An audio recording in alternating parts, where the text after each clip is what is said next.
ನೀರು ಬಗೆಹರಿಯದ ಸಮಸ್ಯೆ. ದಲಿತ ಕಾಲೋನಿ ಚರಂಡಿ ನಿರ್ಮಾಣಕ್ಕೆ ಸ್ಥಳೀಯರ ವಿರೋಧ. ಸಾಂಕ್ರಾಮಿಕ ರೋಗ ಭೀತಿ. ಗ್ರಾಮ ಪಂಚಾಯಿತಿ ಆಡಳಿತಕ್ಕೆ ಸವಾಲಿನ ಜೊತೆಯಲ್ಲಿ ತಲೆನೋವಾಗಿ ಪರಿಣಮಿಸಿದೆ.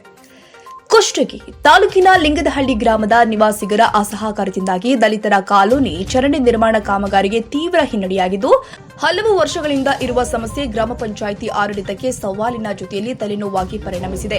ದಲಿತ ಕಾಲೋನಿ ಪಕ್ಕದಲ್ಲಿ ಸ್ಥಳೀಯರ ಹೊಲ ಇದ್ದು, ಗ್ರಾಮದ ಮಳೆ ನೀರು, ಚರಂಡಿ ನೀರು ಕಾಲೋನಿಯಲ್ಲಿ ಸಂಗ್ರಹವಾಗಿದೆ.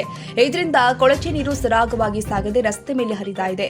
ತಗ್ಗು ಪ್ರದೇಶದಲ್ಲಿ ನಿಂತು ದುರ್ವಾಸನೆ ಬೀರ್ತಾ ಇದೆ. ಈಗಾಗಲೇ ಸಂಬಂಧಪಟ್ಟ ಅಧಿಕಾರಿಗಳಿಗೆ ಮೌಖಿಕವಾಗಿ ಹಾಗೂ ಲಿಖಿತವಾಗಿ ನಿವೇದನೆ ಮಾಡಿಕೊಂಡ್ರೂ ಪ್ರಯೋಜನವಾಗಿಲ್ಲ ಎಂದು ದಲಿತ ಕಾಲೋನಿಯ ಪಂಪಪತಿ ಎಚ್ ಪೂಜಾರಿ, ಮರಿಯಪ್ಪ ವಕೀಲರು ಹಾಗೂ ಕಾಲೋನಿಯ ಯುವಕರು, ಹಿರಿಯರು ತಮ್ಮ ದುಃಖವನ್ನು ತೋಡಿಕೊಂಡಿದ್ದಾರೆ.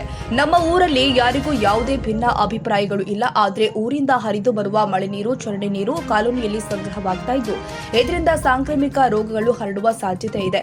ಇದಲ್ಲದೆ ರಾತ್ರಿ ಸಮಯದಲ್ಲಿ ಓಡಾಡಲು ಕಷ್ಟಕರವಾಗಿದೆ. ಕಾಲೋನಿ ಪಕ್ಕದ ಹೊಲದ ಮಾಲೀಕರಿಗೆ ಚರಂಡಿ ನೀರು ಹರಿದು ಹೋಗಲು ದಾರಿ ಮಾಡಿಕೊಡಲು ಈಗಾಗಲೇ ಹಲವು ಬಾರಿ ಹೇಳಿದ್ರೂ ಕೂಡ ಪ್ರಯೋಜನವಾಗಿಲ್ಲ. Bureau report, Laxman, Navalahalli, Koppal.